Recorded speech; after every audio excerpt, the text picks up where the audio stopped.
O texto do Evangelho de Marcos, o primeiro evangelho, o evangelho mais antigo, no finalzinho do evangelho, no capítulo 15, do versículo 40 a 41, são 2 simples versículos, assim diz: Estavam lá algumas mulheres que observavam de longe, entre elas Maria de Magdala, Maria, a mãe de Tiago, o menor, e de José, e Salomé. Estas tinham seguido e servido desde a Galileia Jesus. E assim muitas outras que tinham subido com ele até Jerusalém. Está para se concluir a narrativa do Evangelho de Marcos, do primeiro Evangelho, e tem estas mulheres aos pés da cruz. Não estão lá os discípulos, não estão lá os apóstolos. A narrativa do quarto Evangelho nos diz, o Evangelho de João, como todas as narrativas dos Evangelhos canônicos, que aos pés da cruz, de longe, estão lá só as mulheres. As mulheres muitas vezes não são nomeadas. Nos evangelhos tem uma mulher hemorroíça, tem uma criança que morre com 12 anos, a filha de Jairo, e nós não conhecemos o nome. Chamamos ela menina, Talita. Muitas vezes os nomes das mulheres não são nomeados em uma cultura patriarcal, que é também a cultura que está presente e é transversal nos textos do primeiro e do segundo testamento e também nos textos dos evangelhos. Muitas vezes as mulheres não têm nome. De fato, estamos acostumados e acostumadas a pensar que os discípulos de Emaús, por exemplo, fossem exclusivamente 2 homens. Porque no texto do Evangelho de Lucas, no capítulo 24, a partir do versículo 13, nos fala de 2 discípulos. E nas línguas neolatinas, como o português, a palavra discípulo é masculina. Não é assim no grego, que é a língua com a qual foi escrito o Evangelho. O grego, a palavra discípulo abraça homens e mulheres. Então, tem um discípulo que fala no Evangelho de Lucas e se chama Cleofa, e outro discípulo não tem nome. Mas é suficiente olhar onde está Cleofa. Cleofa está voltando, indo embora de Jerusalém, depois da crucificação de Jesus. E se vamos procurar quem está aos pés da cruz de Jesus em todos os evangelhos, em uma das comunidades, a comunidade do quarto evangelho, então, do Evangelho de João, nos diz que tem uma Maria de Cleofa. Uma Maria ligada relacionalmente a Cleófas.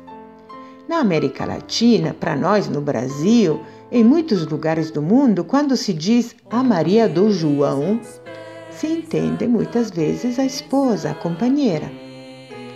Vejo também que em algumas traduções se coloca mãe. De fato, tem uma mulher. Então, quem sairá de Jerusalém depois da crucificação de Jesus? Quem está viajando junto com Cleofa em direção à casa para colocar mesa em Emaús?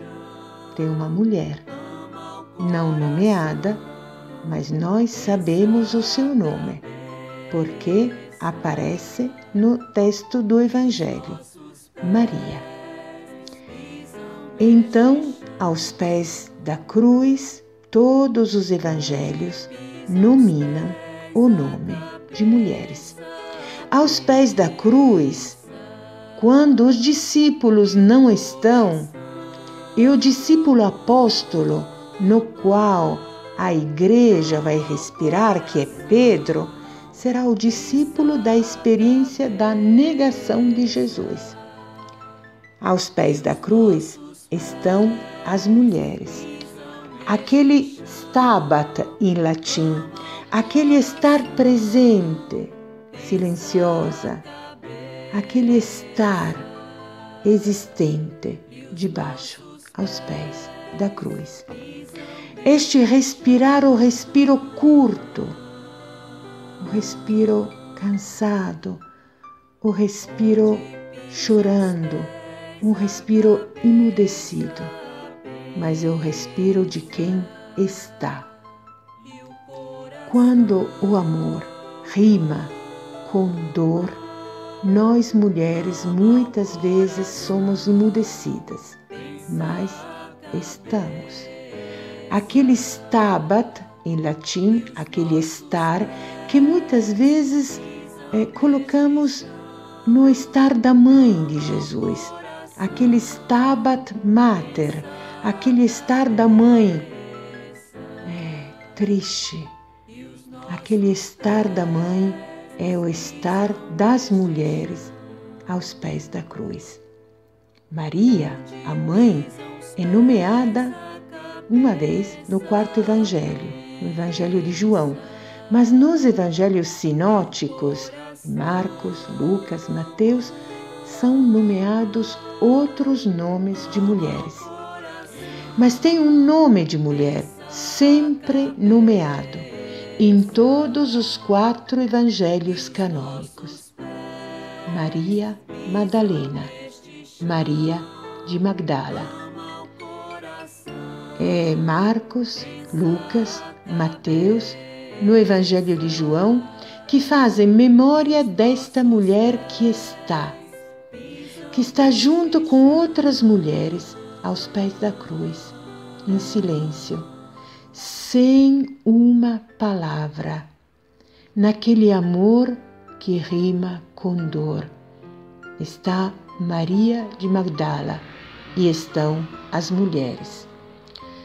Aquele stabat, aquele estar, é então o primeiro fundamental verbo, a primeira ação místico-política, profética da presença, da existência das mulheres aos pés da cruz. E somos chamadas, comunidade cristãs, a estar. Às vezes não temos palavras, ainda mais neste tempo pandêmico e demoníaco de um genocida no governo.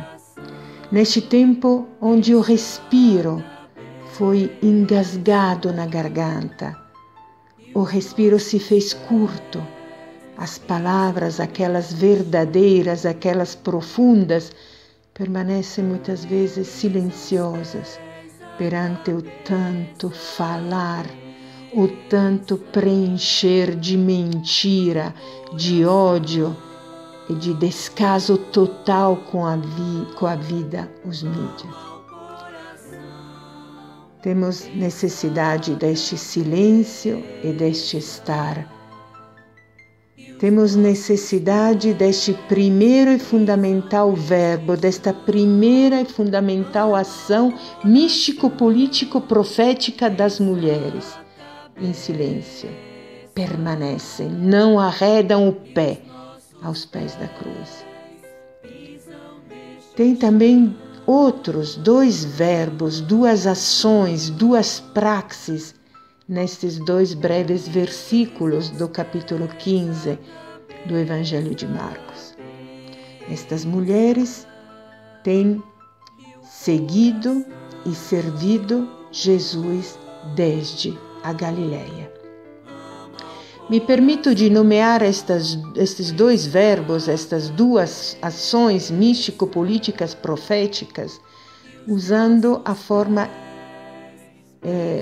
aportuguesada do grego. Estas mulheres têm acolitado e diaconado Jesus desde a Galileia. O verbo acolitar, seguir, e o verbo diaconar, servir. São os dois verbos das mulheres. Das mulheres. Por isso, temos tido nestes últimos dias o presente da ampliação do direito canônico que reconhece o leitorado e o acolitado também no batismo das mulheres, de nós mulheres. Diáconas e acólitas, servidoras e no seguimento de Jesus são as mulheres que não arredam o pé perto da cruz. E são as mulheres que seguem e servem desde a Galileia. Galileia, na Palestina do primeiro século, era uma palavra muito desprezante, de desprezo, muito negativa. Galileia era o nada, o insignificante. Galileia era o território daqueles que não tinham, que não eram obedientes de verdade, nem estavam na certeza da doutrina do Templo de Jerusalém. Galileia era aquele território onde se falava muito mal o hebraico, onde se falava um dialeto. Era território de gente considerada grossa e ignorante. Abá é uma forma dialetal. A palavra pura do hebraico para dizer pai é Ab. Galileia era aquela periferia humana insignificante. Aquela casa dos últimos, dos empobrecidos, das marginalizadas. E estas mulheres seguem e servem Jesus desde este território. Aquele território de carne excluída e empobrecida, aquela casa dos excluídos e excluídas, a Galileia. Então, também nós somos chamadas e chamados a ser igreja em saída, em relação para abraçar as periferias humanas, as periferias da vida, para abraçar a Galileia, em direção àqueles territórios de alma, toda tecida de carne, toda tecida entrelaçada de corpo, dos excluídos e excluídas. As mulheres seguem e servem Jesus desde a Galileia. E desde a Galileia reconhecem, a partir daquele território onde estão os pés delas, onde está o coração que ama e onde a cabeça delas pensa, desde aquele território que é a Galileia, reconhecem a presença do ressuscitado e voltam lá, na Galileia. E a partir dos últimos, das últimas, das pessoas excluídas, da terra asfixiada, da água envenenada, a partir da vida fragilizada, que reconhecemos ressurreição, porque vivemos a fidelidade do amor. Também, irmãos e irmãs, quando amor rima com dor. E estas mulheres não só estão aos pés da cruz, não só seguiram e serviram Jesus desde a Galileia, desde a terra dos empobrecidos e empobrecidas. Estas mulheres subiram com ele para Jerusalém. Subiram ao templo, subiram no espaço da cidade da acusação, da tortura, da mentira, do martírio, da cruz. Subiram com ele. Então, estes 4 verbos nos acompanham nesta Sexta-feira Santa. Nos acompanham. São companheiro do nosso respirar. Estar, seguir, servir e subir até a cruz, com Jesus, por Jesus e em Jesus, para que o respiro do Cristo, vencedor da morte, porque a morte não tem a última palavra, o respiro do Cristo, vencedor da morte, seja novamente, seja palavra, realidade da nossa vida. A morte não tem a última palavra. Bom caminho de Sexta-feira Santa. Bom respiro no respiro de Jesus, neste tempo pandêmico, onde Bolsonaro genocida está levando nossa terra amada, nossa mátria amada, para quase 4.000 mortos em 24 horas. E o espaço do território do Brasil está sendo fechado por outros países, porque a preocupação do mundo é que o Brasil não vai parar com a pandemia. Precisamos gritar e agir fora Bolsonaro, fora o genocida, porque somos cristãos e cristãs e acreditamos que a vida tem a última palavra perante a morte, perante o demônio que hoje no Brasil se chama Bolsonaro e os seus seguidores e seguidoras.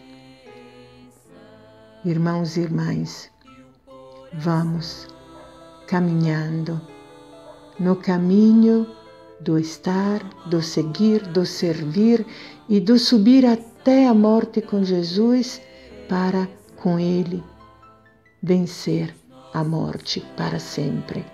Vida e vida em abundância. Fora Bolsonaro. Amém. E continuamos amando.